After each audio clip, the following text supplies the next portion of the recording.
Fear with Nair. আমরা কল্পনা সত্য ঘটনা বলে থাকি।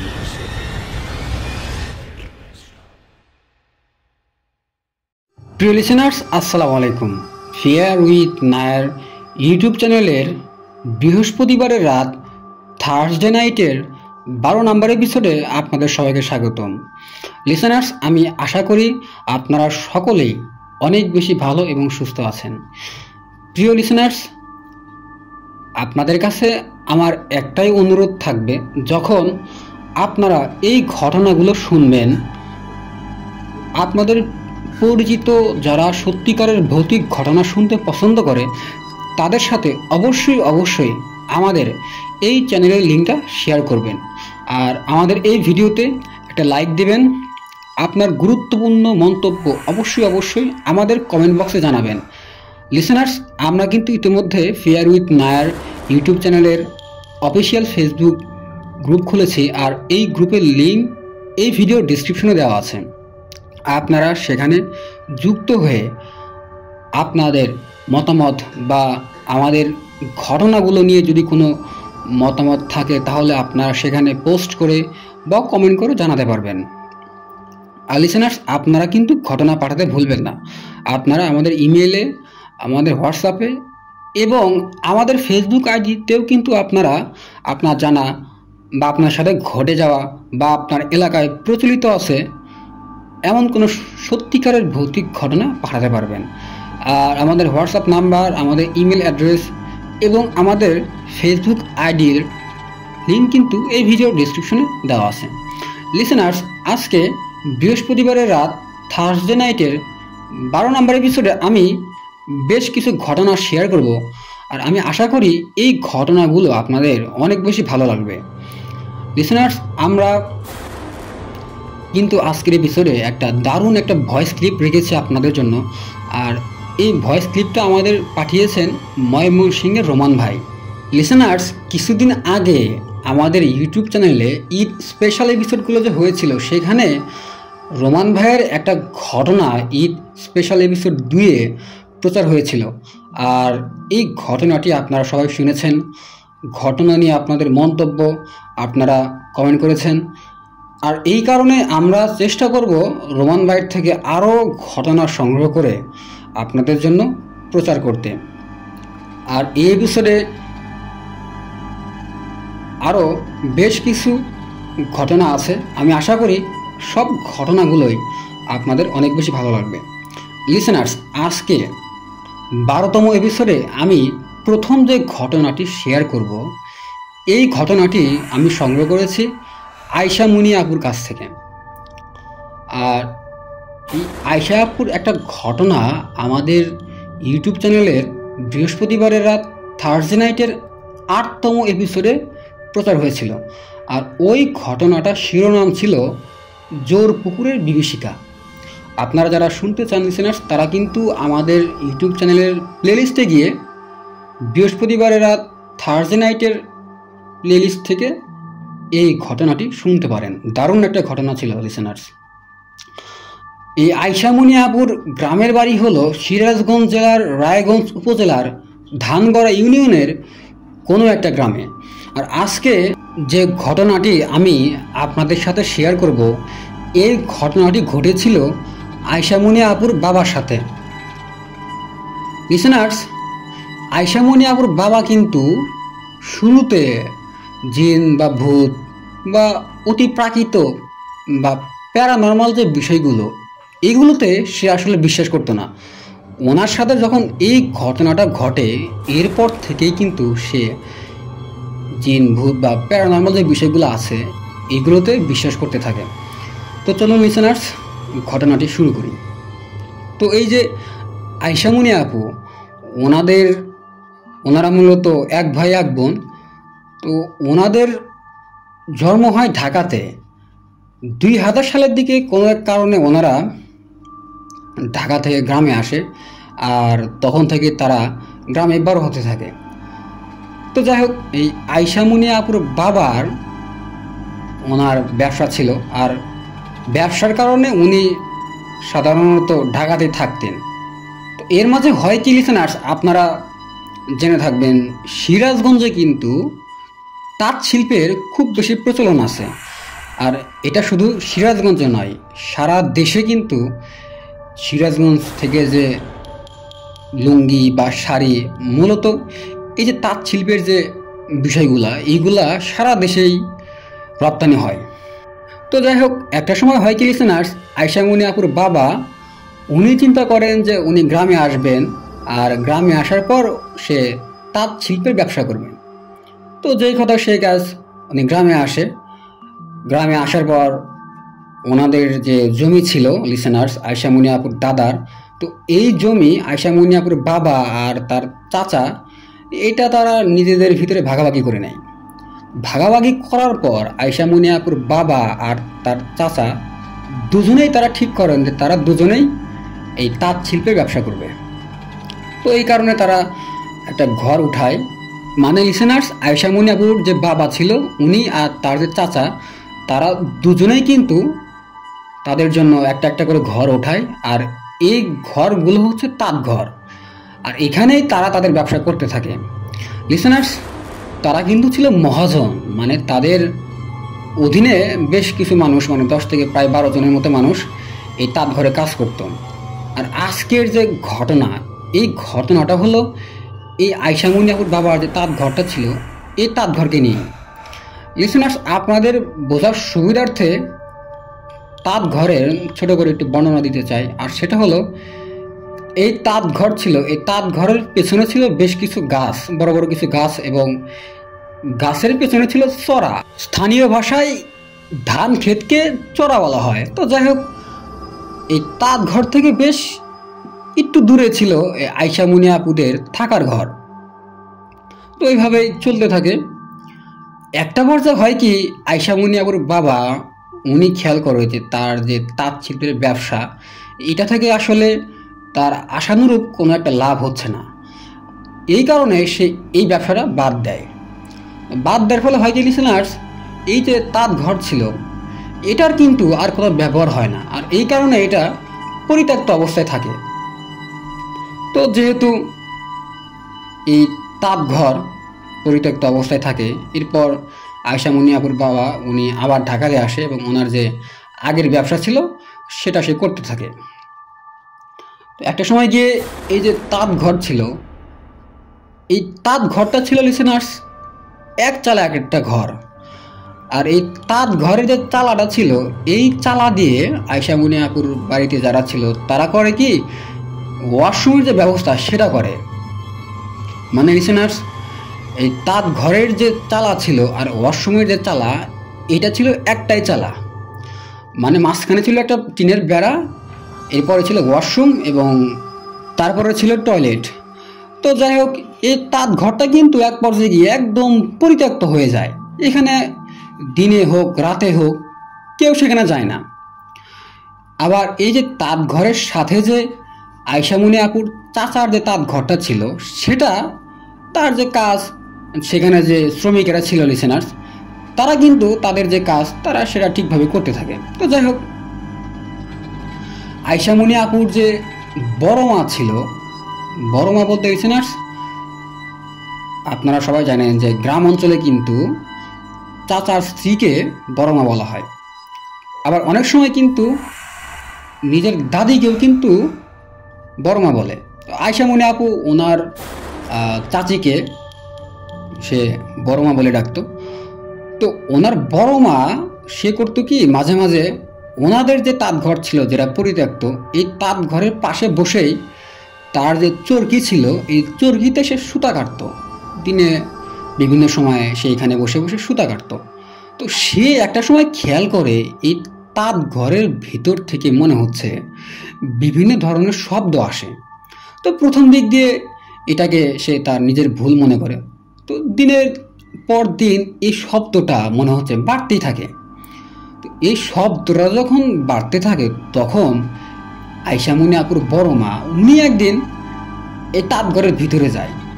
আর তখন সে আসলে কোনো শব্দ পায় না, দেখেছে না সব একদম খালি, কোনো সমস্যা নাই।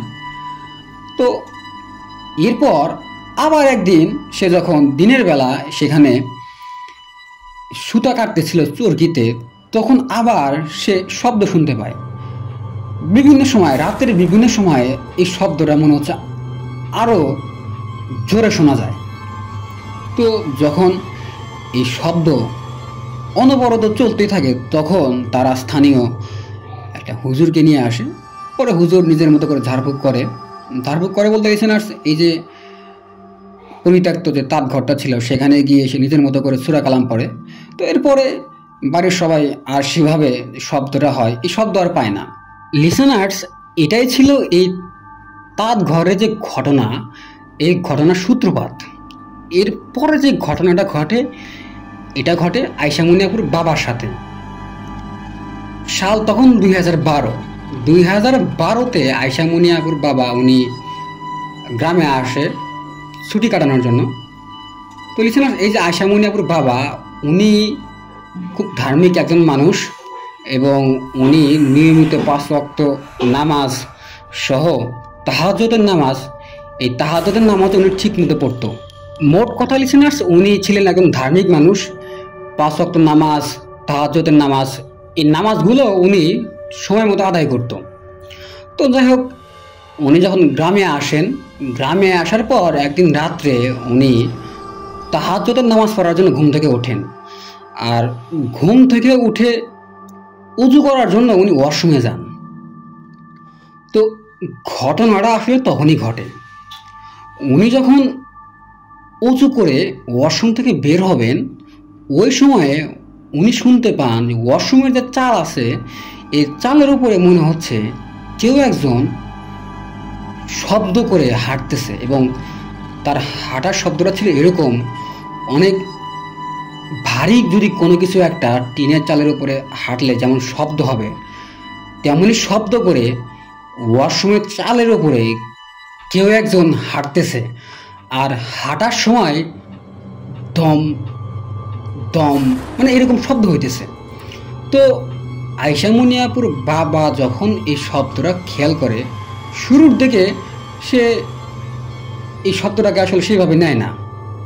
তো উনি যখন ওয়াশরুম থেকে 1-2 পা বের হয়েছেন সামনে আগানোর জন্য, তখন উনি শুনতে পায় এই শব্দটা মনে হচ্ছে আরও খুব বেশি বাড়তেছে।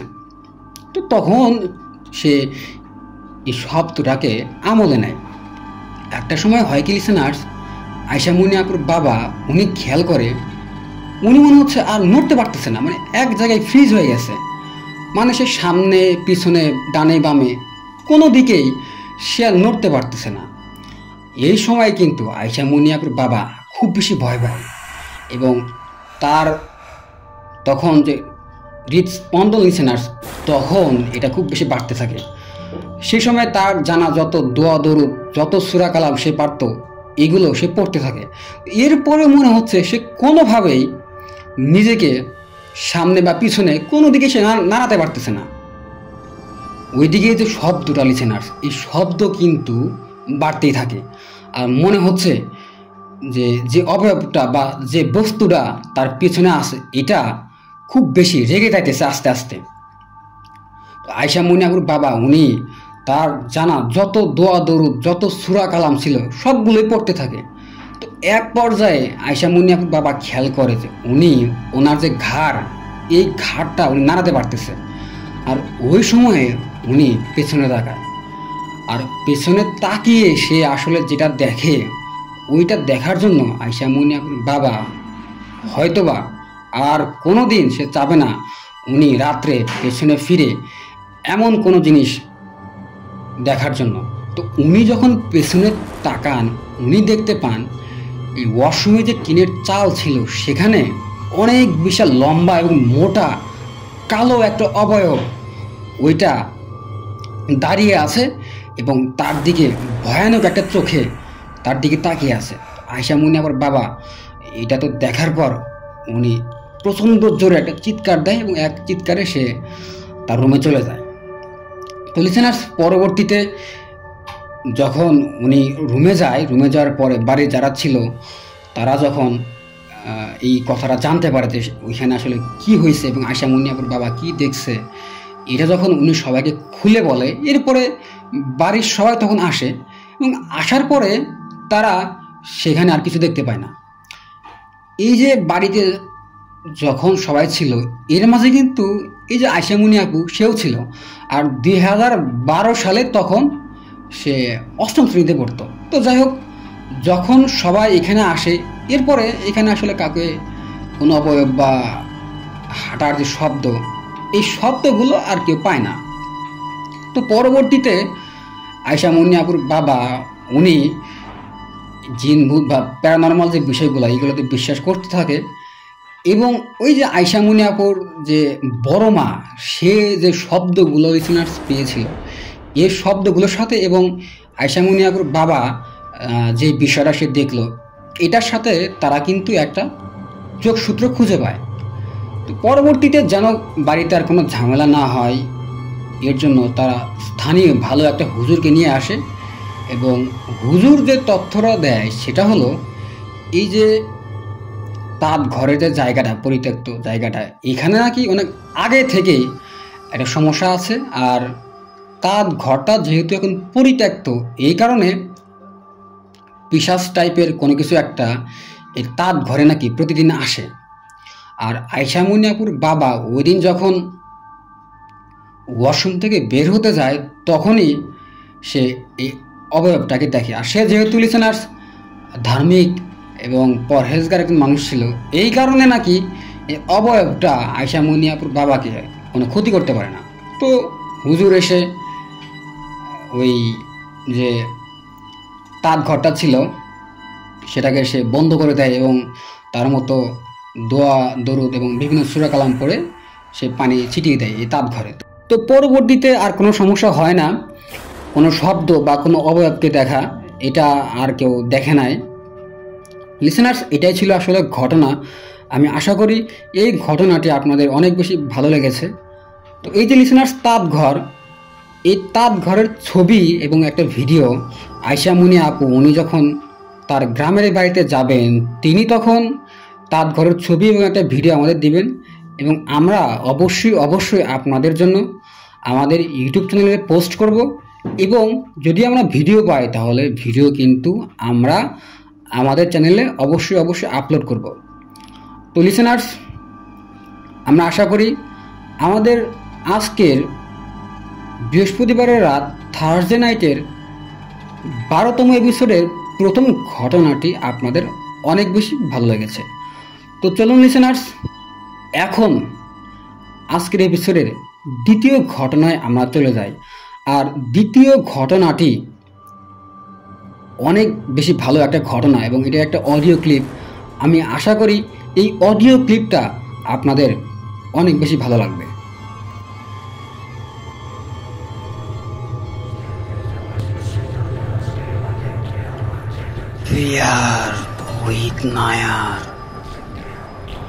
আমরা কল্পনা সত্য ঘটনা বলে থাকি।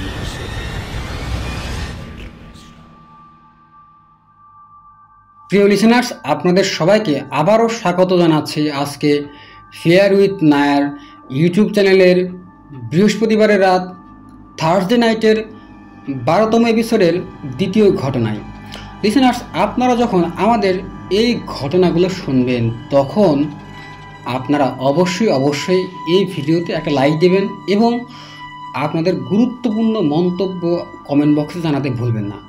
আর আমাদের ফেসবুকের যে গ্রুপ আছে লিসেনার্স, এই ভিডিও ডিসক্রিপশনে দেওয়া আছে, সেই গ্রুপে যুক্ত হয়ে আমাদের এপিসোডগুলো নিয়ে যদি আপনাদের কোনো কিছু বলার থাকে সেগুলো আপনারা চাইলে পোস্ট আকারে বা কমেন্ট করে আমাদের গ্রুপে জানাতে পারেন। প্রিয় লিসেনার্স, আর আমাদের চ্যানেলের লিঙ্কটা আপনারা যারা সত্যিকারের ভৌতিক ঘটনা শুনতে পছন্দ করে তাদের সাথে অবশ্যই শেয়ার করবেন। লিসেনার্স, এখন যে ঘটনাটি আপনারা শুনবেন এটা একটা অডিও ক্লিপ আর এটা অনেক সুন্দর একটা ঘটনা, কালো জাদু নিয়ে ঘটনা। আপনারা অনেকেই ব্ল্যাক ম্যাজিক বা কালো জাদুর ঘটনা পছন্দ করেন।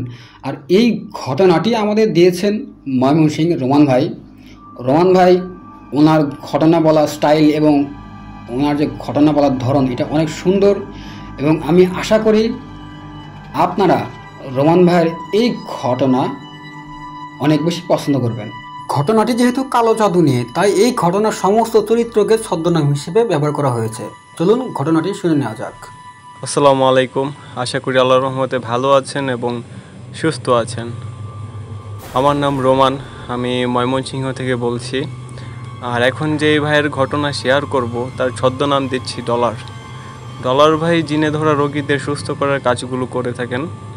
এগুলো কাজ ভাই অনেক আগে থেকেই করে থাকে। ভাইয়ের যখন 17 বছর বয়স তখন থেকেই এইগুলো কাজ শেখা শুরু করে দেয় ভাই, এবং কাজে বেশ সফলও হতে থাকে। আসল ঘটনায় চলে আসি। আমাদের ময়মনসিংহের ঘটনা এটি। এই কাজ করতে গিয়ে ভাইকে অনেক কিছু সম্মুখীন হতে হয়েছিল। এটি একটি ছোট ছেলেকে নিয়ে ঘটনা। ছোট ছেলেটির বয়স তখন ছিল 7 বছর। এটি অনেক আগের একটি ঘটনা। ঘটনা শুরু হয় ছেলেটির জন্মের 7 দিনের দিন। তার দাদা তাকে নিয়ে ছাদে যায়। আমি এখানে ছেলেটির ছদ্মনাম ব্যবহার করছি, ধরে নিয়ে এই ছেলেটির নাম রায়হান। রায়হানের দাদা 7 দিনের মাথায় রায়হানকে নিয়ে ছাদে যায়। অবাক করা বিষয়, তখন একটি কালো কাক উড়ন্ত অবস্থাতে মরে তাদের সামনে পড়ে যায়। এখান থেকে যত সব ভয়াবহ ঘটনা ঘটতে শুরু করে দেয় তাদের সাথে। রায়হানের দাদার অনেক ধন সম্পদ ছিল, আর রায়হান ছিল তাদের পরিবারের একমাত্র ছেলে। রায়হানের বয়স যখন 5 বছর, তখন থেকে রায়হানের মাঝে অনেক পরিবর্তন দেখা যায়।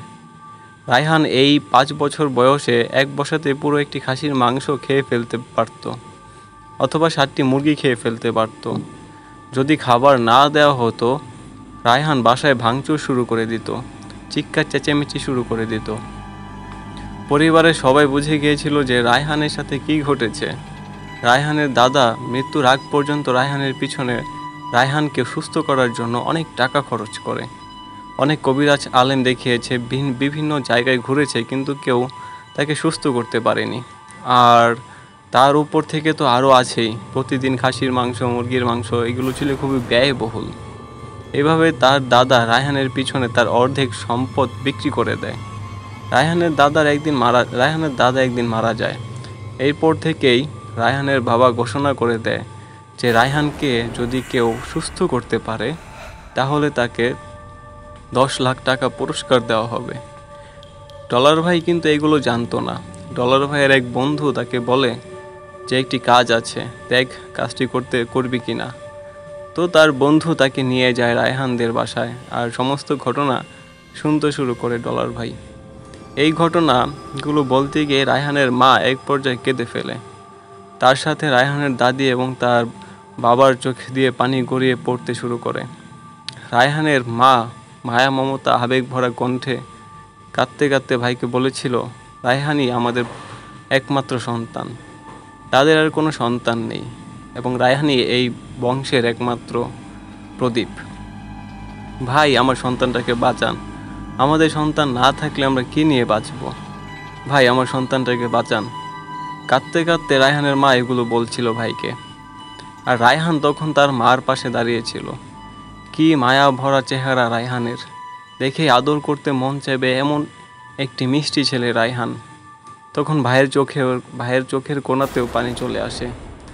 ভাই কোনোভাবে নিজেকে সামলে নেয় এবং বলে, আচ্ছা ঠিক আছে, আমি আমার সবটুকু দিয়ে চেষ্টা করব, বাকিটা আল্লাহর ইচ্ছা, তিনি সব কিছুর মালিক, আপনারা দোয়া করবেন, বাবা মায়ের দোয়া আল্লাহ কবুল করেন। ভাই এর বিনিময়ে তাদের কাছ থেকে কোনো টাকা পয়সা দাবি করেনি। ভাইয়ের কিছু নিয়ম আছে, এগুলো কাজ করতে গেলে ভাই শুধু খরচগুলো নেয়, আর বাকিটা তাদের ইচ্ছে। কখনো কাজের জন্য বাড়তি কোনো টাকা আবদার করা ডলার ভাইয়ের জন্য নিষেধ আছে। আর ভাই কখনো এগুলোর জন্য টাকা দাবি করে না। ভাই ওই দিনের মতো কথা শেষ করে বাসায় চলে আসে। রায়হান পড়ালেখায় অনেক ভালো ছিল, অনেক ভদ্র এবং মিষ্টি একটি ছেলে রায়হান। কিন্তু যখন রায়হানের উপর জিন চালান দেওয়া হতো, তখনই রায়হানের এই সমস্যাগুলো হতো বেশি। ভাই বাসায় এসে তার জিনদের কাছ থেকে জানতে পারে যে রায়হানদের সম্পত্তির লোভে এই রায়হানের উপর জিন চালান দেওয়া হয়েছে। তো ভাই কাজ শুরু করে দেয়। ভাই তাদের বাসায় যায়। তখন রায়হানের বয়স 7 বছর। রায়হান ডলার ভাইকে হুজুর বলে ডাকে, আর রায়হানের বাবা ডাকে ভাই।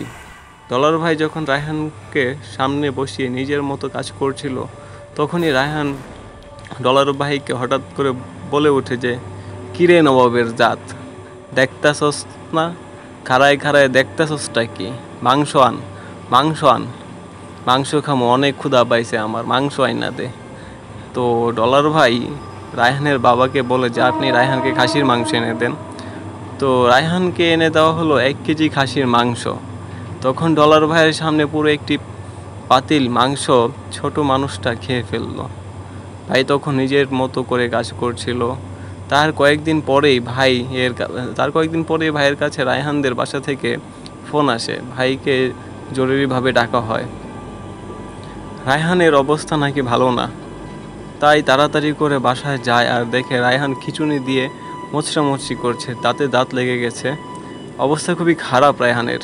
তো এই খিঁচুনি ছোটানোর জন্য বা থামানোর জন্য ভাইয়ের নতুন কাফনের কাপড় এবং মরা খোলার সদ্য পুরানো লাশের ছাই দরকার। তো ভাই রায়হানের বাবাকে নিয়ে ছুটে যায় মরা খোলায়, যেখানে লাশ পুরানো হয়। এখানে গিয়ে ভাই খবর নেয় সদ্য পুরানো লাশের ছাই কোনটি। মরা খোলার পুরোহিতরাও ভাইকে চিনত, তাই তারা দেখিয়ে দেয় কোনটি হলো সদ্য পুরানো লাশ। আর রাত তখন 11টা বাজে। রায়হানের বাবাকে নিয়ে ভাই যখন ওই লাশের কাছে যায় এবং রায়হানের বাবাকে বলে যে ছাই তুলে নিতে, যখন ছাই তুলতে যাবে তখন হঠাৎ গরম দমকা হাওয়া বইতে শুরু করে ভাইদের চারপাশে। হঠাৎ পেছন থেকে একটি শক্ত বাতাস এসে তাদেরকে ফেলে দেয়, আর অদৃশ্য কিছু একটা রায়হানের বাবার গলায় ধরে মাটি থেকে 4 থেকে 5 ফুট উঁচুতে তুলে ফেলে।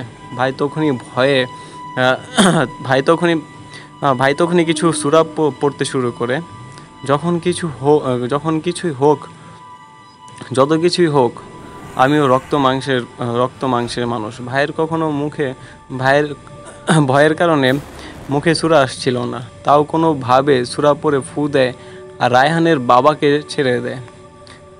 এই ঘটনায় রায়হানের বাবা ভীষণ ভয় পেয়ে যায় এবং তাকে যখন উপর থেকে আছাড় মেরে ছেড়ে দেয় তখন তার পা মচকে যায়। আমি বলি যে ভাই, ছাইটা তুলে নেন জলদি। তো রায়হানের বাবা পরে ছাই তুলে, আর ছাইটাতে একটু কাজ করে তা কাফনের কাপড়ে ভরে মাটিতে পুঁতে ফেলতে হবে, যেহেতু তার আগে এখানে বাধা পড়ে গেছে। তো সেহেতু ডলার ভাই বলে এখানে পুঁতা যাবে না, যেহেতু মরাখোলা আমাদের ব্রহ্মপুত্র নদের পাশে। তখন হঠাৎ দেখে নদীর ধারে এক মাঝি নৌকায় বসে আছে, মাছ ধরছে। ওটা মাঝি না অন্য কিছু ভাই শিওর ছিল না। ভাই নৌকায় যায় এবং নৌকায় করে নদীর মাঝে চলে যায়। ওখানে গিয়ে ওই জিনিসগুলো পানিতে ছেড়ে দেবে, তখন ছেড়ে দেয়। তখন তারা নৌকার সামনে তাকিয়ে দেখে যে নৌকায় কোনো মাঝি নেই, শুধু বৈঠা পড়ে আছে। ভাই তখন ভয় পেয়ে যায়, আর তখন রায়হানের বাবাও তখন ভয় পাচ্ছিল। ভাই রায়হানের বাবাকে সাহস দেয়। আসলে তখন ভাইদের এক মায়াজালে আবদ্ধ করে ফেলে এবং এই মায়ার কাটাতে সামনে গিয়ে বৈঠা ধরে সূরা পরে ফু দিবে, কিন্তু ভাই কোনোভাবেই বৈঠার কাছে যেতে পারছে না। এভাবে কিছুক্ষণ যাওয়ার পরে নৌকার আরেক মাথায় দেখে রায়হান বসে আছে, আর রায়হান ভাইকে ডাকে যে হুজুর এদিকে আসেন, বিসমিল্লাহ বলে নৌকার বৈঠাটা ধরেন। যখন ভাই বিসমিল্লাহ বলে নৌকার বৈঠা ধরতে যাবে দেখে মাঝি বসে আছে। এই সময় ভাই আবার পেছনে তাকায়, দেখে রায়হানের বাবা নৌকায় নেই। এমন সময় আরেকটি নৌকা করে একটি মাঝি আসে, বলে ভাই কোনো সমস্যা হয়েছে? আসলে রায়হানের রূপে এবং এখন যেই মাঝি আসছে তারা ছিল ভাইয়ের জিন। ভাইয়ের বিপদের কথা বুঝতে পেরে ভাইকে সাহায্য করতে এসেছিল তারা, কিন্তু তারা একটি নির্দিষ্ট সীমানার বাইরেই ছিল, ভিতরে আসতে পারছিল না। ওই নৌকার মাঝিটা ইশারায় বলে যে ভাই, আপনি চোখ বন্ধ করে সূরা পরে বুকে ফু দেন আর 3টা তালি দেন। ভাই এটা করার সাথে সাথেই যে মায়াজালে তাদেরকে ঘিরে রেখেছিল সেটা কেটে যায় এবং সব কিছু স্বাভাবিক হয়ে যায়। ভাই দেখে নৌকায় রায়হান নেই, আর ওই নৌকাটাও নেই। ভাই নৌকা নিয়ে নদীর পাড়ে চলে আসে। ভাই নৌকা থেমে ভাই নৌকা থেকে নেমে পড়ে কিন্তু রায়হানের বাবা নামতে পারছিল না। নৌকায় ধরে দেখে যে নৌকাটা ভীষণ রকম গরম হয়ে আছে, আর নৌকার 3 পাশে পানি থেকে বুদবুদ উঠছে, মানে টকবক করে পানিটা ফোটে ওইরকম হচ্ছিল আর কি। ভাইয়ের সাথে পানি পড়া ছিল, যা নৌকায় ছিটিয়ে দেয় ভাই, আর একটু নদীতেও। আর তখন রায়হানের বাবা নৌকা থেকে নামতে পারে। আসলে প্রতিটা ঘাটের কিছু প্রহরী থাকে। এটা একটা দেউ ছিল, যা ভাইদের নদীতে পিছু নিয়ে, আসলে এটা একটা প্রহরী ছিল যা ঘাটের। আর এই প্রতিটা ঘাটের প্রহরী যারা থাকে তারা হলো দেউ জিন। তো ভাইরা যখন নদীতে যায় তখন এটা তাদের পিছু নেয়, আর পিছু নিয়েই সেই কিন্তু এই মায়া জালটা ছেড়েছিল। সেই চেয়েছিল ভাইদের নদীর মাঝে ডুবিয়ে মেরে ফেলবে। আল্লাহর রহমতে ভাইরা বেঁচে যায়, না হলে সেদিন হয়তো অন্য কিছু হতো। তারপর তারা নিজেদের শরীর বন্ধ করে চলে আসে, আর তখন রায়হানের খিঁচুনি থেমে গিয়েছিল আল্লাহর রহমতে। আর ওই দিন বাসায় গিয়ে আমার অনেক জ্বর ওঠে, মানে ডলার ভাইয়ের অনেক জ্বর ওঠে। তারপরে 2 দিন পরে রায়হানকে সাথে নিয়ে রায়হানের বাবা আর দাদি আসে।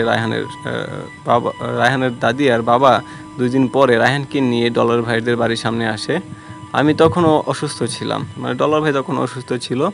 আমাকে কল দেয় বাসার সামনে এসে, মানে তারা বাসার সামনে এসে ডলার ভাইকে ফোন দেয়, বলে রায়হানের অবস্থা নাকি খুবই খারাপ, খিঁচুনি দিচ্ছে, দাঁতি লেগে গেছে। আমি তাড়াতাড়ি বাসার বাইরে যাই, গিয়ে দেখি রায়হানকে সাথে নিয়ে তারা অটোরিকশায় বসে আছে। তখন হালকা হালকা বৃষ্টি পড়ছিল। আমি রায়হানকে ঝাড়ফুঁক করি, আর রায়হান শটান হয়ে সোজা হয়ে যায়। আমি তাদেরকে বলি রায়হানকে অটো থেকে নামিয়ে ওখানে একটি দোকানের নিচে বসার মতো জায়গা ছিল, ওখানে নিয়ে আসি, আর এখানে রায়হানকে শোয়ানো হয়। আমি রায়হানকে আবার ঝাড়ফুঁক করি। তখন পাশে একজন মোটরসাইকেল পথচারী ছিল, যে কিনা বৃষ্টির কারণে ওখানে দাঁড়িয়েছিল। ঝাড়ফুঁক দেওয়ার সাথে সাথে রায়হানের এমন অবস্থা হয় যে ওই মোটরসাইকেল আরোহণকারী ভয়ে ভৌ দৌড় দেয়, মোটরসাইকেল ফেলেই আর কি ভৌ দৌড় দেয়। তো তারপরে আরও কিছু ঝাড়ফুঁক দেওয়া হয়, রায়হান স্বাভাবিক হয়। আর আমি বুঝতে পারি রায়হানের ভিতর মোট 4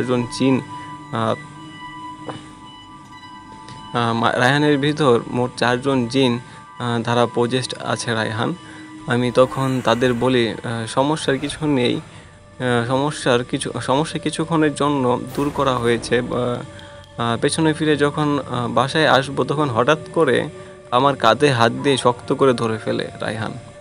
আমি দেখি রায়হান ধরে আছে, আমাকে বলে যে হুজুর আপনার সাথে কিছু কথা ছিল আমার।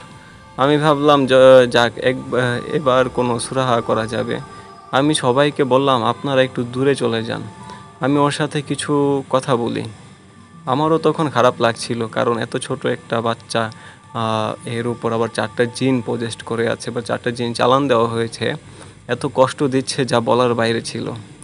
তো ওই জিনগুলো রায়হানের ভিতর থেকে বলছিল যে হুজুর আপনি তো আমাদেরকে আটকে ফেলেছেন, আমরা আর ছুটতে পারছি না, যার ফলে আমাদের কষ্ট হচ্ছে। আর আমি জানি রায়হানের ভেতর থেকে একসাথে এদের বের করা সম্ভব না, কারণ এতে অনেক বড় ক্ষতি হতে পারে, বা রায়হান মারাও যেতে পারে। আমি আসরে বসি, আসলে তারপর ডলার ভাই রায়হানকে নিয়ে ডলার ভাইয়ের বাসায় নিয়ে যায়, এবং সেইখানে ডলার ভাই আসর বসায়। তো একটি ঘরের ভিতরে বসি আমি আসর নিয়ে, অনেক কষ্ট করে একজনকে রায়হানের ভিতর থেকে বের করলাম, এবং একটি মাম পানির ভেতর ওইটাকে আটকে ফেললাম। আর মাম পানির বোতলের পানিটা রক্তের মতো লাল হয়ে যায়। কাজগুলো আমি কিভাবে করি তা বলা যাবে না। এই একটি জিনকে বের করতে গিয়ে 4 ঘন্টা সময় লেগেছিল আমার। তো এই বোতল ছাড়তে হবে নদীতে। তো ওই দিন রাত্রেবেলা আমরা গেলাম ইউনিভার্সিটির দিক দিয়ে নদীর ধারে। তো বোতলটি যতবারই পানিতে ফেলি ততবারই পানি থেকে উপরে উঠে আসছে। তো আমি কোনো উপায় না পেয়ে আমার জিনদের স্মরণ করি, তাদের মাঝে একজন আসে আর বলে যে এই বোতলটা এইভাবে ফেলা যাবে না, এটা অমাবস্যার রাতে ফেলতে হবে। তো কিছুদিন পর অমাবস্যার রাত, তখন তো রায়হানের বাবাকে সাথে নিয়ে গেলাম আবার ওই নদীর ধারে। মানে কিছুদিন পর অমাবস্যার রাত, তো অমাবস্যার রাতে আবারও আমরা নদীর ধারে গেলাম। তো যখনই পানিতে বোতলটা ফেলবো দেখি পেছনে এক বয়স্ক লোক নদীতে মাছ ধরছে, মানে আমাদের পিছু নিয়েছে। তো আমরা আবারও এখান থেকে সরে গিয়ে আবার যখন বোতলটা ফেলবো দেখি আবার সেই বয়স্ক লোক। তো আমি একটু লোকটাকে ডেকে একটা ঝাড়ি দেই, বলি যে কি পাইছেন, কি সমস্যা, বারবার পেছন আসতেছেন কেন, কোনো সমস্যা আপনার, অন্য জায়গায় গিয়ে মাছ ধরেন। তখন ওই বয়স্ক লোকটা বলে, এত রাইতে কি করতেছেন আপনারা এই ঘাটে, রাইত বিরাইতে এত ঘোরাঘুরি করেন না এই ঘাটে, হেনে আপনারা যান, আপনারা বাড়ি ফিরে যান, এইখানে কোনো কিছু ফালা যাইব না, জায়গাটা ভালো না, বিপদ হইতে পারে, আপনারা এখানে কিছু ফেলার চিন্তা ভাবনা করেন না, নিজেদের বিপদ নিজেরা ডাইকা নেন না। আমি বুঝে যাই যে উনি আসলে কোনো সাধারণ লোক না, উনি হলেন এই ঘাটের প্রহরী। সব ঘাটেরই এমন প্রহরী থাকে, ঘাট পাহারা দেয়, আসলে প্রহরী না, ঢং করে এরা হলো যারা নদীর ঘাটে এবং নদীর মোহনায় নিজেদের আখড়া গড়ে তোলে, মানে বাসস্থান গড়ে তোলে। তো আমি রায়হানের বাবাকে বলি যে এভাবে ফেলতে পারবো না, বোতল যদি ফেলি তাহলে এই ঘাটের পাহারাদার আমাদেরকে ক্ষতি করতে পারে বা মেরে ফেলতে পারে, হয়তো আমি কোনোভাবে বেঁচে যাব কিন্তু আপনি ফিরতে পারবেন না। এই কাজের জন্য আমাকে 7 ঘাটের পানি লাগবে, আসলে এই কাজের জন্য আমার 7 ঘাটের পানি প্রয়োজন। তো আমরা তখনই চলে গেলাম 7 ঘাটের পানি আনতে, কারণ আমাদের হাতে কোনো সময় ছিল না। তো 7 ঘাটের পানি জোগাড় করতে করতে রাত তখন 2টা বেজে যায়। তখন ওই ঘাটে আবারও ওই বয়স্ক লোকটা, তখন কিন্তু সে আর আগের মতো ওই জোর গলায় কথা বলতে পারছিল না, ভালোভাবে বলে যে বাবা তোমরা আমার জায়গাটা নষ্ট করো না, আমি এখানে থাকি, আমার পরিবার আছে, তো তোমরা জায়গাটা ভাই বাবারা নষ্ট করো না। সে আমাদের বলল অন্য আরেকটি ঘাটের কথা, যেখানে আমরা ওই বোতলটা ফেলতে পারবো। আর ওই লোকটা আমাদের একটি ছোট তাবিজ দেয় যে ওখানেও একজন আছে, সে তোমাদের ক্ষতি করতে পারে, তো বোতলটা ফেলার সাথে সাথে ওই তাবিজটাও ফেলে দিবে, তো তাহলে তোমাদের আর কোনো সমস্যা হবে না। আসলে আসলে আসলে দেউড়া নিশির রাতে বের হয়, বেশিরভাগ সময় তাদের আসলে দেউড়া নিশির রাতে বের হয়, বেশিরভাগ সময় তাদের বড় ষাঁড় গরু রূপে দেখা যায়। আর পানিতে তারা যে কোনো রূপ ধারণ করতে পারে। বেশিরভাগ তারা পানিতে, নদীতে, পুকুরে তাদের বাসস্থান গড়ে তোলে। আর রাত তখন 3:30। এই গেলাম ওই ঘাটে এবং বোতলটা পানিতে ফেলার সাথে সাথে পানিটা টকবক করে ফোটা শুরু করলো। আসলে বোতলটা যখন পানিতে ফেললাম তখন টকবক করে বোতলটা ফুটতে শুরু করলো। আর ওই লোকের দেওয়া তাবিজটাও পানিতে ফেলে দিলাম, আর পানি একদম শান্ত হয়ে যায়। আর হঠাৎ করে রায়হানের বাবাকে কোনো কিছু একটা ধাক্কা দিয়ে হাঁটু সমান পানিতে ফেলে দেয়, আর রায়হানের বাবা কোনোভাবেই পানি থেকে উঠতে পারছিল না। আমি বুঝে গেছিলাম কি হয়েছে। আমি সাথে সাথে আমার সাথে থাকা সুরাপড়ার পানির বোতলটা থেকে কিছু পানি মিলে মারে পানিতে। আল্লাহর রহমতে রায়হানের বাবাকে ছেড়ে দেয়। রায়হানের বাবা উঠে আসে পানি থেকে, আর রায়হানের বাবার গায়ে অনেক নখের আঁচড়, দাগ এবং কাদা লেগেছিল এবং রক্ত পড়ছিল। আর রায়হানের বাবা অনেক ভয় পেয়ে গেছিল। আমি তাকে শান্ত করি এবং বাইকের কাছে নিয়ে যাই। বাইক নিয়ে চলে আসবো তখন বাইকটা কোনোভাবেই সামনে যায় না, মানে স্টার্ট নিচ্ছিল না। আর সব খোঁজাখুঁজি করে তারপর আমি বুঝি যে কিছু একটা গন্ডগোল। তো সব খোঁজাখুঁজি করার পরে মোটরসাইকেলের কোনো সমস্যাই পেলাম না আমরা। আর আমাদের চারপাশে অনেক গরম হাওয়া ঘুরপাক খেতে শুরু করলো। আমি বুঝে গেলাম কি হয়েছে। আমি রায়হানের বাবাকে বললাম, আপনার শরীরটুকু চেক করেন, কোনো কিছু আছে কি না। তো সে কোনো কিছুই পেল না। আমি রায়হানের বাবার পেছনে গিয়ে দেখি কাদা লেগে আছে, আর কাদার সাথে বড় একটি নখের একটি টুকরো লেগে আছে তার জামার সাথে। আমি কাদা সহ তার জামা থেকে নখটা ছুটালাম। আবার গেলাম নদীর ধারে এবং ওইখানে নৌকটা ফেলে দিয়ে আসলাম। আবার এসে গাড়ি স্টার্ট দিলাম, এবার গাড়ি ঠিক মতো চলতে শুরু করলো। আমি গিয়ে আসার আমি আবারও বাসায় গিয়ে আসর বসাই, রায়হানকে আমার সামনে বসাই, আর তার বাবাই আমার সাথে ছিল। আমি রায়হানের ভেতরে যেই জিনরা ছিল তাদেরকে ডাকি। অনেকক্ষণ চেষ্টা করার পর হঠাৎ করে বাহিরে অনেকক্ষণ ডাকাডাকির পর অনেকক্ষণ চেষ্টা করার পর হঠাৎ করে বাহিরের কলাপসিবল গেটের অনেক জোরে শব্দ হয়। বাসা থেকে মহিলাদের আগেই সরিয়ে দিয়েছিলাম, পাঠিয়ে দেওয়া হয়েছিল যে তারা পাঠিয়ে দিয়েছিলাম, কারণ মহিলারা এমনিতেই একটু ভয় পায়, তো যেন তারা ভয় পেয়ে কোনো গণ্ডগোল না পাকিয়ে দেয়। আর একটি জিন তার ভেতরে হাজির হয়, সাথে সাথেই ঘরের ভিতর পরিবেশটা পাল্টে যায়। মনে হচ্ছিল অনেকগুলো চোখ আমার দিকে তাকিয়ে আছে, যে কোনো সময় আমাকে ছিঁড়ে টুকরো টুকরো করে খেয়ে ফেলবে, এরকম একটা অবস্থা। আমি এগুলো রায়হানের বাবাকে বুঝতে না দিয়ে আমি জিজ্ঞাসাবাদ শুরু করি। আমি বলি, আপনার নাম কি? উত্তরে জিনটা বলে তার নাম নাকি মানরুল। এটা বলেই এমন একটা বিকট হাসি দেয় যে গালের হাসিটা কান পর্যন্ত চলে গেছে। অনেকক্ষণ চেষ্টা করার পর সে বলতে শুরু করে, তার পরিবারকে কোনোভাবে বন্দি করে রায়হানের উপর চালান দেওয়া হয়েছে, আর এই কাজগুলো করা হয় অনেক ভোগ এবং বিসর্জনের মাধ্যমে, আর তাদের বারবার চালান দেওয়া হতো।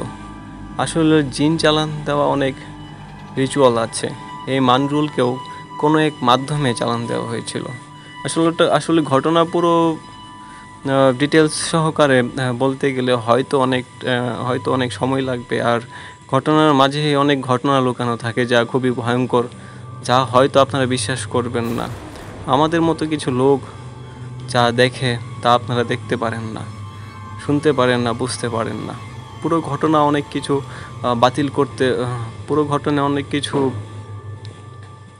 বাতিল করে বলা সম্ভব না। একজন জিনকে তো নদীতে ভাসিয়ে দিয়েছিলাম, আর মানরুল তো আমার সামনে। মানরুল কি করেছিল তার কিছু অংশ আপনাদের শুনিয়ে আমার এই ঘটনাটা আমি শেষ করব। বাচ্চা ঠিক হয়ে গিয়েছিল শেষে, কিন্তু তার জন্য আমার 3 বছর সময় লেগেছিল। সব কিছু স্বাভাবিক করতে 3 বছর সময় লেগেছিল। সেদিন রাতে মানরুল আসার পর কি তাণ্ডব হয় তা হয়তো বুঝবেন না আপনারা, তা শুধু রায়হানের বাবা আর আমি দেখেছিলাম। মানরুলের পরেও আরও 3 জন জিন ছিল যা আরও 2 জন জিন ছিল যা ওই ঘরের উপস্থিত ছিল। আমি অনুভব করতে পারছিলাম একজনের থেকে একজন বেশি ক্ষমতাধর। পেরে ওঠা কষ্টসাধ্য ছিল, কিন্তু পেরেছিলাম। সেদিন রায়হানের জন্য, এক মায়ের জন্য, এক দিশেহারা বাবার জন্য পারতে হয়েছিল আমাকে তাদের সাথে। তারা পালিয়েছিল, প্রচণ্ড ক্ষমতা নিয়েও তারা পেরে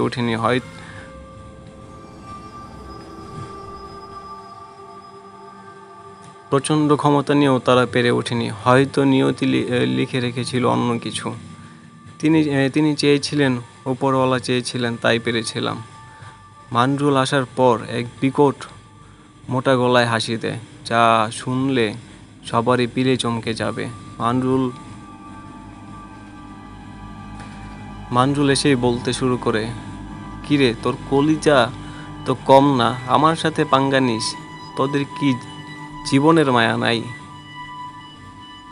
মায়া ছেড়ে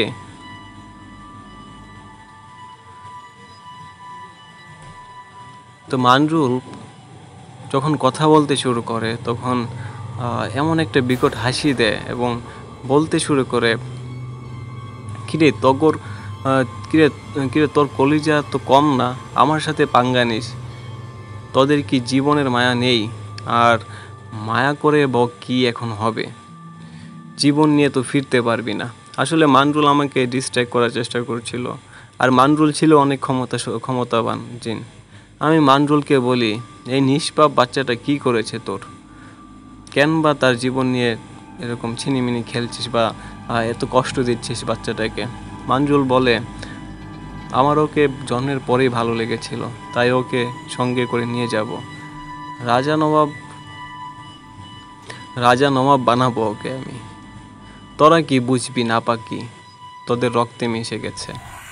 আমি জানি মানরুল মিথ্যে বলছে, এদের স্বভাবটা এমন। মানরুল বলে, চলো একটা সওদা করি, তুই আমাকে বাচ্চা এনে দে, নিষ্পাপ রুহ এনে দে, আমি এই ছেলেটাকে ছেড়ে দিব। কী দিবি বিনিময়? আবারও সে ভেংচি কাটার মতো একটা বিকট হাসি দেয়। আমি শুধু শুনছিলাম এগুলো। সে বলে, এটা নয় তো অন্যটা।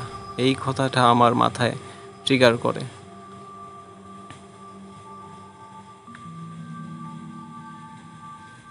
তো সে বলে, কি বলিস, সওদা মঞ্জুর? আবারও একটা হাসি দেয়। খুব রাগ হচ্ছিল আমার। আমি রেগে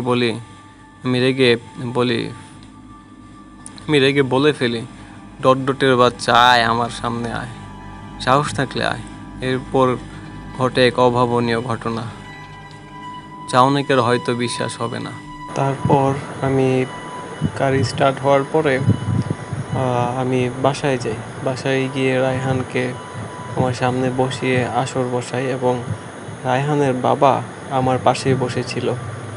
আমি রায়হানের ভেতরে যে জিনরা ছিল তাদের ডাকি। অনেকক্ষণ চেষ্টা করার পর হঠাৎ ঘরের বাহিরে কলাপসিবল গেটে অনেক জোরে শব্দ হলো।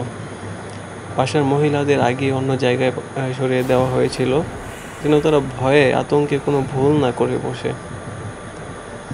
আরেকটি জিন তার ভেতরে হাজির হয়। সাথে সাথে ঘরের ভিতর পরিবেশটা পাল্টে যায়। মনে হচ্ছিল অনেকগুলো চোখ আমার দিকে তাকিয়ে আছে, যেন আমাকে এখনই টুকরো টুকরো করে খেয়ে ফেলার অপেক্ষা মাত্র। আমি এইগুলো রায়হানের বাবাকে বুঝতে দেইনি। আমি জিজ্ঞাসাবাদ শুরু করি। আমি বলি, আপনার নাম কি? উত্তরে জিনটা তার নাম বলে মানরুল। এটা বলে এমন এক বিকট হাসি দেয় যা হাসিটা গালের থেকে শুরু করে কান পর্যন্ত চলে গেছে। অনেক বিকট একটা হাসি। অনেকক্ষণ চেষ্টা করার পর সে বলে, তার পরিবারকে কোনোভাবে বন্দি করে রায়হানের উপর চালান দেওয়া হয়েছে, আর এই কাজগুলো করা হয়েছে অনেক ভোগ এবং ত্যাগের মাধ্যমে, আর তাদের বারবার চালান দেওয়া হতো। আসলে জিন চালান দেওয়ার অনেক রিচুয়াল আছে। মানরুলকেও কোনো এক মাধ্যমে চালান দেওয়া হয়েছিল। আসলে পুরো ঘটনা ডিটেলস সহকারে বলতে গেলে হয়তো অনেক সময় লেগে যেতে পারে, আর ঘটনার মাঝেই লুকিয়ে থাকে অনেক ধরনের ঘটনা যা খুবই ভয়ঙ্কর, যা আপনাদের হয়তো বিশ্বাস হতে পারে না বা আপনারা হয়তো বিশ্বাস করতে পারবেন না। আমাদের মতো কিছু লোক যা দেখে তা আপনারা দেখতে পারবেন না, শুনতে পাবেন না, বুঝতে পাবেন না। পুরো ঘটনা অনেক কিছু বাতিল করে বলা হয়েছে যা আসলে বলা সম্ভব না আপনাদেরকে। একজন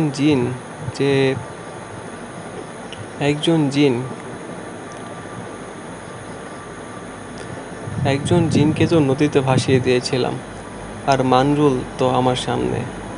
মানরুল কী করেছিল তা কিছু অংশ আপনাদেরকে আমি শোনাবো, শুনিয়ে এই ঘটনা আমি শেষ করব। বাচ্চা ঠিক হয়ে গিয়েছিল শেষে, কিন্তু তার জন্য আমার প্রায় 3 বছরের মতো সময় লেগেছিল সব কিছু স্বাভাবিক করতে। সেদিন রাতে মানরুল আসার পর কি তাণ্ডব হয় তা আপনারা বুঝবেন না, তা শুধু রায়হানের বাবা আর আমিই জানি। মানরুলের পরেও আরও 3 জন জিন ছিল যা এই ঘরে উপস্থিত ছিল। আমি অনুভব করতে পারি, আমি অনুভব করতে পারছিলাম তখন একজনের থেকে একজন বেশি ক্ষমতাধর। পেরে ওঠা কষ্টসাধ্য ছিল, কিন্তু পেরেছিলাম। সেই দিন রায়হানের জন্য, এক মায়ের জন্য, এক দিশেহারা বাবার জন্য পারতে হয়েছিল আমাকে তাদের সাথে। তারা পালিয়েছিল, প্রচণ্ড ক্ষমতা নিয়েও তারা পেরে ওঠেনি আমার সাথে। হয়তো নিয়ত লিখে রেখেছিল অন্য কিছু। তিনি চেয়েছিলেন বা উপরওয়ালা চেয়েছিলেন, তাই পেরেছিলাম। মানরুল আসার পর এক বিকট মোটা গলায় হাসি দেয় যা শুনলে সবারই পিলে চমকে যাবে। মানরুল বলে, কিরে তোর কলিজা তো কম না, আমার সাথে পাঙ্গা নিস? তোদের জীবনের কি মায়া নেই? আর মায়া করেও বা কি হবে? এখন তো এই জীবন নিয়ে ফিরতে পারবি না। আসলে মানরুল আমাকে ডিস্ট্র্যাক্ট করার চেষ্টা করছিল। আমি মানরুলকে বলি, এই নিষ্পাপ বাচ্চাটাকে এই ক্ষতি করে কি লাভ? কি করেছে তোমার? কোনো বা কেনই বা তার জীবন নিয়ে তো তছনছ করছো তার জীবন নিয়ে? মানরুল বলে, আমার ওকে জন্মের পরেই ভালো লেগেছিল, তাই ওকে সঙ্গে নিয়ে যাব, রাজা বানাবো ওকে, রাজা। তোরা কি বুঝবি? নাপাকি তো তোদের রক্তে মিশে গেছে। আমি জানি মানরুল মিথ্যে কথা বলছে, এদের স্বভাবটাই মিথ্যা বলা। মানরুল বলে, চল একটা সওদা করি, তুই আমাকে বাচ্চা এনে দে, নিষ্পাপ রুহের বাচ্চা এনে দিতে পারবি? এই ছেলেকে ছেড়ে দিব। কি দিবি বল? আবারও সে বিকট এবং কুৎসিত একটা হাসি দেয়। আমি শুধু শুনছিলাম এগুলো। সে বলে, এটা নয়তো অন্যটা। এই কথাটা আমার মাথায় ট্রিগার করে। যাব, এখনো তো যাওয়া বাকি আমার। কি বলিস, সওদা মঞ্জুর? আবারও একটা হাসি দেয়। খুব রাগ হচ্ছিল আমার। আমি রেগে বলেই ফেলি, ডটের বাচ্চা, আয় আমার সামনে আয়, সাহস থাকলে আয়। এরপর ঘটে এক অভাবনীয় ঘটনা, যা অনেকের হয়তো বিশ্বাস হবে না। তো এখন বলবো পরবর্তী, মানে মানরুল কি করেছিল তার কিছু অংশ ডলার ভাই বলেছে, তো সেখান থেকে আমি এখন বলবো। তো রায়হানের ভিতর থেকে বেরিয়ে আসে এক কালো ধোঁয়া, যা বের হয়েই ছাদে ছড়িয়ে পড়ে এবং দুম করে রায়হানের পাশে এসে দাঁড়ায় ধোঁয়ার আকৃতিতে, মানে মানুষের আকৃতিতেই ধোঁয়া রূপে এসে দাঁড়ায় রায়হানের পাশে। আর রায়হান তখন ঢুলছিল, ভূতে ধরা রোগীদের মতো ঢুলছিল। আর এটা দেখে রায়হানের বাবা সেখানে সেন্সলেস হয়ে মাটিতে পড়ে যায়। আমি এর আগেও এমন অনেক কিছুর মুখোমুখি হয়েছি। মানরুল একটা তালি দিল, দেখলাম দরজার নিচ দিয়ে একটা ছুরি চলে আসলো আমার সামনে। আমি তখন অনুভব করতে পারছিলাম আমার জিন বন্ধুরা এসে গেছে, হয়তো 5-6 মিনিটের মাঝে এসে পড়বে। মানরুল বলে, নে কাট, গলা কাট, যে কারো একজনের গলা কাট, না হলে তুই বেঁচে ফিরতে পারবি না। সে সেকেন্ডের মাঝে আমার নাকের ডগার সামনে এসে আবার তার জায়গায় ফিরে যায় এবং আবারও একটা বিকট হাসি দেয়। আমি তখন কিছু বলার মতো পরিস্থিতিতে ছিলাম না। আসলে মানরুল যখন সামনে এসেছিল আমার কয়েক সেকেন্ডের জন্য, তখন আমি তার বিকট চেহারাটা দেখতে পেরেছিলাম। তার চেহারাটা আসলে বর্ণনা দিয়ে বোঝানো মুশকিল, এত বিকট একটা চেহারা। মানরুল সে রায়হানের বাবার ভিতরে ঢুকে গেল এবং ঢুকেই ছুরিটা হাতে নিয়ে রায়হানের গলায় ধরে ফেলল। আমি তখন পড়ি এক মহাবিপাকে। এখন যদি সে গলা কেটে দেয় তাহলে আমাকে জেলে যেতে হবে। আমি চুপচাপ দাঁড়িয়েছিলাম। বুঝতে পারি আমার বন্ধুরা এসে গেছে। আমি দেখলাম চোখের পলকে রায়হানের বাবা ছিটকে গেল এবং ঘরের দরজা জানলা বাতাসে বাড়ি মারতে শুরু করলো। ঘরের ভিতর ভীষণ রকমের কালবৈশাখী ঝড় বইতে শুরু করলো। সব কিছু এলোমেলো হয়ে গেল। 2 মিনিটের মতো ঝড় হয়ে তা থেমে গেল। সব কিছু শান্ত একদম। আমি বুঝলাম যে মানরুল মার খেয়ে পালিয়েছে। এখানে ঘটেছিল আরেক ঘটনা, যা পরে জানতে পারি আমি। মানরুল রায়হানের ভেতর যখন আসে তখন সে চারিপাশে মায়াজাল ছড়িয়ে আসে, যার ফলে ওই জায়গাটুকুর ভিতর কি হচ্ছে তা কেউ দেখবে না এবং ঢুকতেও পারবে না কোনো সাধারণ জিন। আমার জিন বন্ধুরা আমার বিপদ টের পেয়ে এসেছিল প্রথমে, কিন্তু যখন দেখলো তারা ঢুকতে পারছে না, তখন আবার তারা ওস্তাদের কাছে যায়, যেখানে আমরা সবাই পড়ালেখা করেছি একসাথে, সেখানে যায়।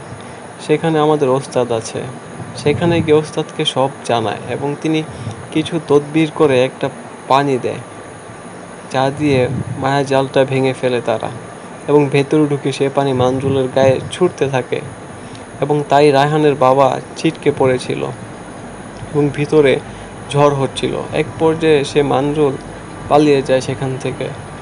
মানজুল ছিল তার পরিবারের পুরুষ জিন, যে পালিয়ে যায়, মানে সে পালিয়ে যাওয়ার সাথে সাথে তার লোকজনও তার সাথে সাথে চলে যায়। এরপর রায়হানকে সুস্থ করি। বান কাটাতে সময় লেগে যায় আরও 2 বছর এবং তার শারীরিক কন্ডিশনও ঠিক হতে হতে আরও 1 বছর। এর মাঝে মানজুল আবারও ফিরেছিল তার অপমানের প্রতিশোধ নিতে, কিন্তু আমি তাকে সেই সুযোগ দেইনি তাকে। এটাই ছিল মানজুল দ্য বিগিনিংয়ের ঘটনা। ধন্যবাদ। যদি ভালো লেগে থাকে তাহলে অবশ্যই জানাবেন আমাকে যে ঘটনাটা শেয়ার করা হলো। আর যদি কোনো ভুল ত্রুটি হয়ে থাকে তার জন্য আমি ক্ষমা চাচ্ছি। এবং ডলার ভাইয়ের ঘটনা ছিল এটি। ডলার ভাই আমাকে শেয়ার করেছিল এটি, যা ডলার ভাই এগুলা জিনে ধরা রোগীদের কাজ করে থাকে। আমি হয়তো ঘটনার প্রথমেই বলে দিয়েছি এবং তিনি এগুলো কাজ অনেক আগে থেকেই করে এবং প্রায় তাকে অনেক জায়গায় যেতে হয়, অনেক বাহিরে যেতে হয়, সিলেট যেতে হয়। সিলেটের একটা ঘটনা আছে, সিলেটের ঘটনাটা অনেক সুন্দর একটা ঘটনা, অনেক ভয়ঙ্কর একটা ঘটনা, জমিদার বাড়ির ঘটনা। ইনশাল্লাহ যদি এই ঘটনাটা প্রচার হয় তাহলে জমিদার বাড়ির ঘটনাটাও আমি আপনাদের সাথে শেয়ার করব। তো ধন্যবাদ ভাই। আর যদি ভালো লেগে থাকে তাহলে অবশ্যই আমাকে জানাবেন যে আমার এই ঘটনাটি আপনারা প্রচার করছেন। তো এটাই ছিল the Manjul is beginning, the beginning of মানজুলের ঘটনা। তো এরপরে মানজুলের সাথে যা হয়েছিল তা হয়তো আমি ডলার ভাইয়ের কাছ থেকে, মানজুল যখন আবার ফিরেছিল তা আমি ডলার ভাইয়ের কাছ থেকে জেনে যে তখন কি হয়েছিল মানজুলের সাথে, মানজুল কি করেছিল ডলার ভাইয়ের সাথে, তা অবশ্যই আমি শেয়ার করার চেষ্টা করব। তো ধন্যবাদ। আল্লাহ হাফেজ।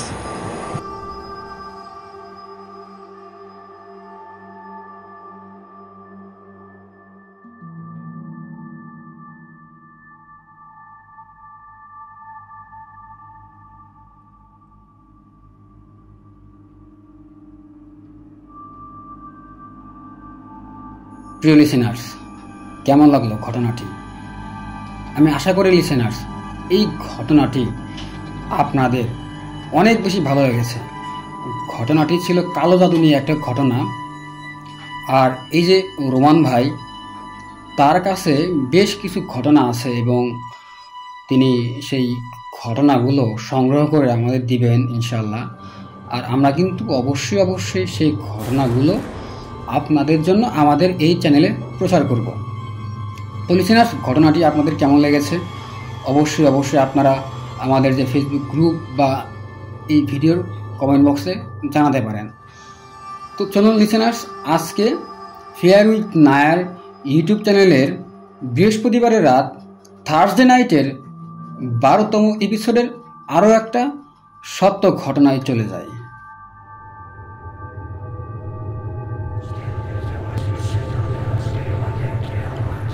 ফেয়ার উইথ নায়ার, আমরা কল্পনা সত্য ঘটনা বলে থাকি।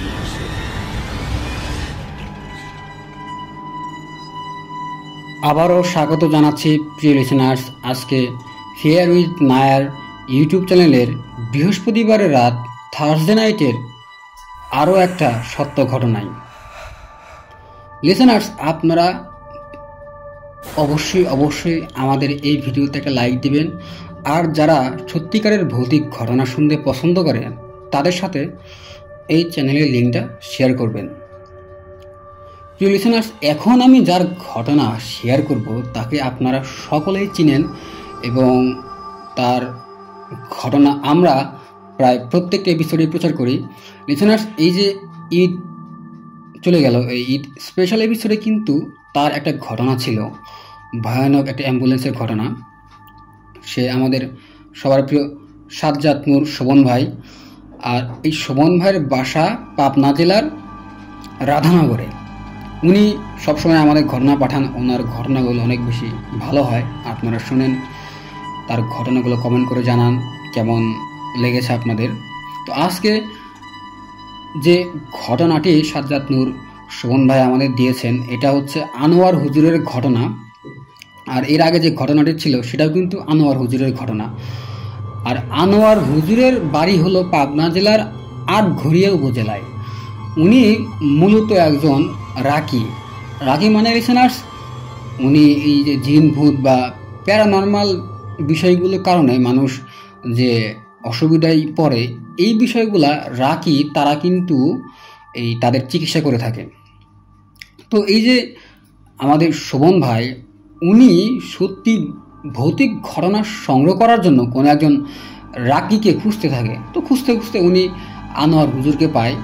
আর এরপরে আনোয়ার হুজুরের অনুমতি নিয়ে তিনি তার থেকে বিভিন্ন সব সত্যি ভৌতিক ঘটনা সংগ্রহ করে।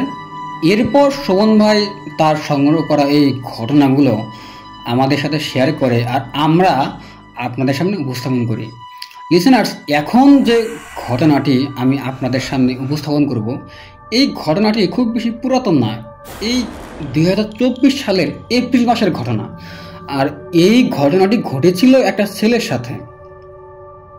তো লিসেনারদের বোঝার সুবিধার্থে আমরা এই ছেলের নাম দিব রকি।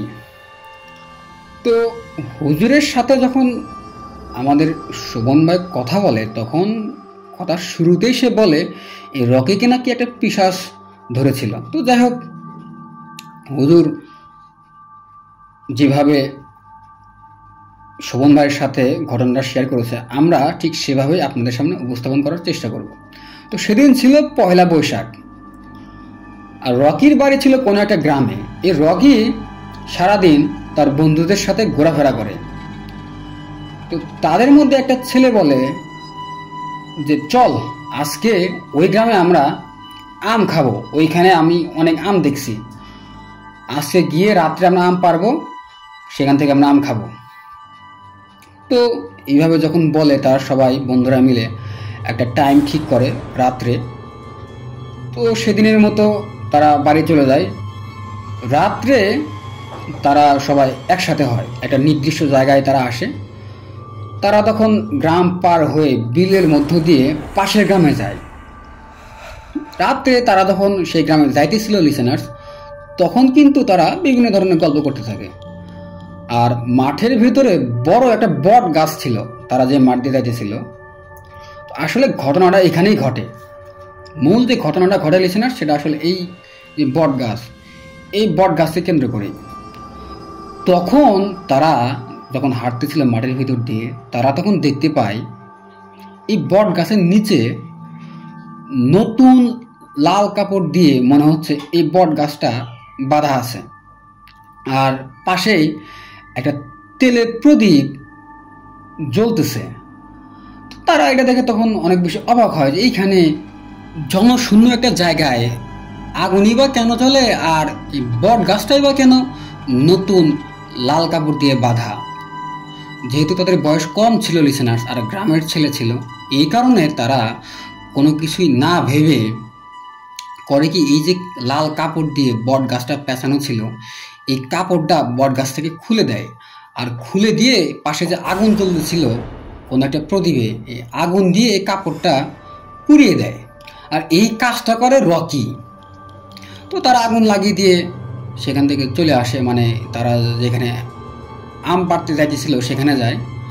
তো তারা যখন আম গাছের কাছে আসে, তারা 2 থেকে 3 জন সে গাছে উঠতে চায়, কিন্তু মনে হচ্ছে কেউ তখন গাছে উঠতে পারতেছে না।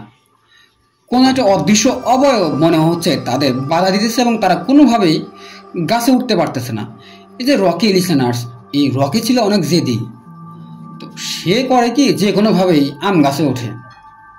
আর আম গাছে ওঠার পরে নিচের দিক থেকে সে কয়েকটা আম পারে। হঠাৎ করেই রকি সে খেয়াল করে কোনো অদৃশ্য কোনো কিছু একটা তাকে ধাক্কা দিয়ে আম গাছ থেকে ফেলে দিল। তো সে যখন আম গাছ থেকে পড়ে যায়, তার বন্ধুরা সবাই খেয়াল করে, তারা সেখানে আসে, রকির কাছে আসে, দেখে রকি কোনো কথা বলতেছে না এবং অজ্ঞান হয়ে আছে। তো এটা যেহেতু তাদের বয়স কম ছিল, তারা আর কোনো কিছু সেখানে না ভেবে রকিকে তাদের বাড়িতে নিয়ে আসে, মানে রকির বাড়িতে নিয়ে আসে। তো রকিকে যখন বাড়িতে নিয়ে আসে, বাড়িতে নিয়ে আসার পর রকির যে বাবা মা ছিল তারা সবাই রকির মাথায় পানি দেয় এবং এক পর্যায়ে রকির জ্ঞান ফেরে। আর রকির যখন জ্ঞান ফেরে লিসেনার্স, তখন সে পাগলের মতো করতে থাকে, মানে সে সবার সাথে বিভিন্ন অশ্লীল ভাষায় গালিগালাজ করতে থাকে এবং মনে হতো সে কাউকে চিনতে পারতেছে না। রকিকে যখন তার মা ভাত দিতে যায়, রকি এই ভাত দেখে মনে হয় ভয় পায়। সে মনে হচ্ছে যে ভাতের ভিতরে কি যেন আছে এবং এটা দেখে সে অনেক বেশি ভয় পায়। আর সে অকথ্য ভাষায় সবাইকে গালিগালাজ করতে থাকে। আর সে যখন গালিগালাজ করতে থাকে তখন মনে হচ্ছে রকির কণ্ঠ থেকে ছেলে মেয়ে মিশ্রিত বিভিন্ন কণ্ঠে সে তার পরিবারের সবাইকে গালিগালাজ করতে থাকে। এটা দেখে রকির বাবা উনি বুঝতে পারে যে রকির সাথে যা হইতেছে এটা আসলে স্বাভাবিক কিছু না। সে বুঝে যায় রকির সাথে অস্বাভাবিক বা অতি প্রাকৃত কোনো কিছু হইতেছে। তো এটা বোঝার পরে সে দেরি না করে রকিকে তখন আনোয়ার হুজুরের কাছে নিয়ে আসে।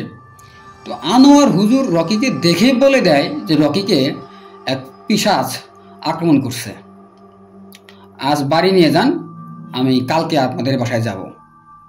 তো ওই দিন রকির বাবা রকিকে বাড়িতে নিয়ে আসে। তো পরের দিন এই আনোয়ার হুজুরও সে রকিদের বাড়িতে আসার পরেই বলে, কোনো কিছু জিজ্ঞেস না করে বলে, আপনার ছেলে পহেলা বৈশাখের দিন মাঠের ভিতরে কি করতেছিল?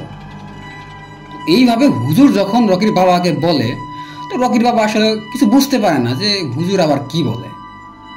তো রকির বাবা যেহেতু কোনো কিছু বুঝতে পারে না, এই কারণে হুজুর বলে যে আচ্ছা ঠিক আছে, তাহলে আমিই বলি রকি কি করেছে, আপনি তাহলে শুনেন। তো তখন হুজুর ওই যে পিশাচ ছিল, এই পিশাচকে রকির উপরে হাজির করে। হাজির করার পর সে তখন এই পিশাচকে জিজ্ঞেস করে, তুমি কি জন্য এখানে আসছো, কি কারণে এই ছেলেটার উপরে তুমি আক্রমণ করছো? এরপর এই যে পিশাচ সে কোনো কথা বলে না, মানে রকি কোনো কথা বলে না, চুপ থাকে। হুজুর এরপর করে কি, তার বিভিন্ন রিচুয়ালের মাধ্যমে এই পিশাচকে সে মারতে থাকে, মানে সে শাস্তি দিতে থাকে। তো এক পর্যায়ে সেই পিশাচটি বলে, আমি বলবো কি কারণে আমি এই ছেলের উপর আক্রমণ করেছি। সে বলে, এই ছেলে সহ আরো 4 জন ওই রাত্রে আমার পুজোতে দেওয়া লাল কাপড়ে আগুন লাগিয়ে দিয়ে চলে আসে, আর এই কারণে আমি ওর পিছু নেই।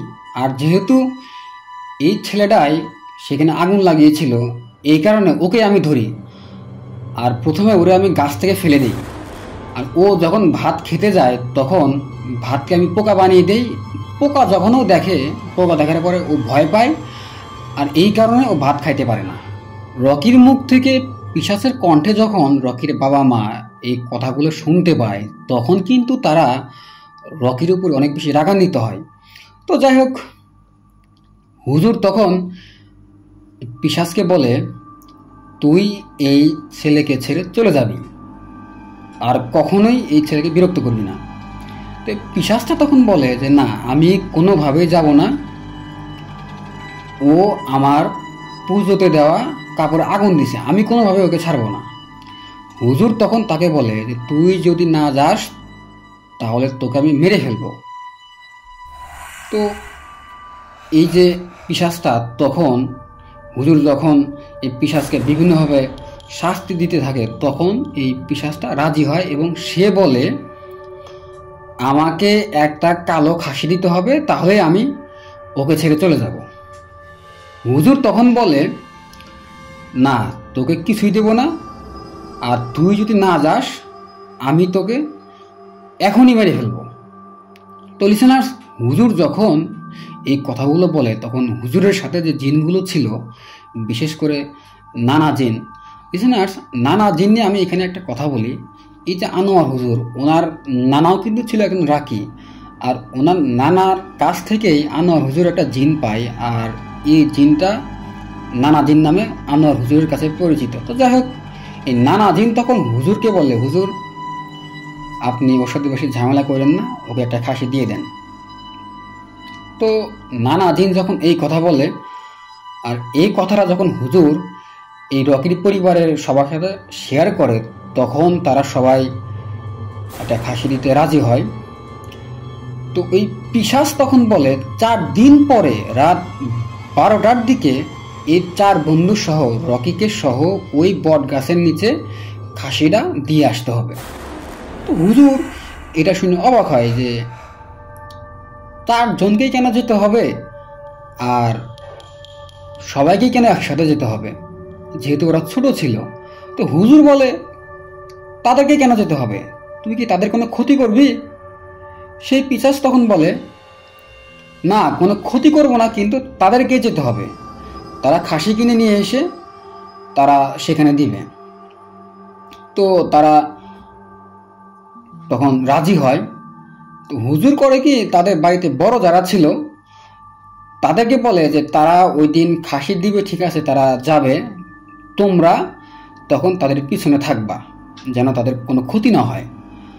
তো এরপর নির্দিষ্ট একটা দিনে রকির পরিবার যে খাসিটি কিনেছিল সেটা নিয়ে রকি এবং তার 4 বন্ধু সেই বট গাছের নিচে যায়।